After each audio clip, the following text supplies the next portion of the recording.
1,968 hours. This unit runs good, does everything it's supposed to. The brakes seem good. It's got some rust around on it. Guys have been faulting, but it's got good hydraulics, down pressure. It's got like a Powershift transmission. It seemed to shift up through the gears okay.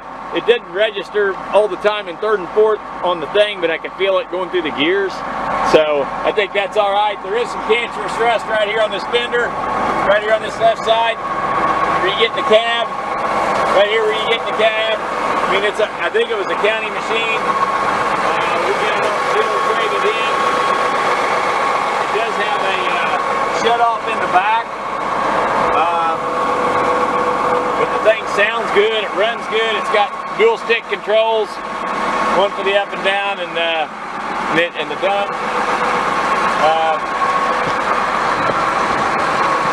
It's got a shut off right here in the back where you can shut everything off.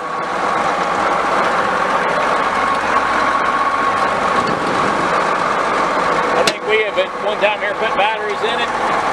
This right side shield has some rust on it. This right fender, okay?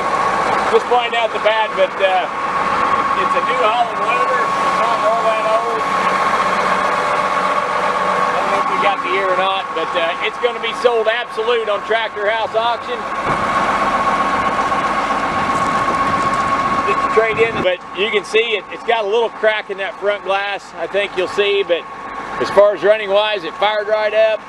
Like I say, the brakes felt good. There's a coolant light on it, okay? There is a coolant light on the dash that stays on. Don't know what that's about. Probably just going to be part of it. But it's going to be sold absolute on Tractor House Auction.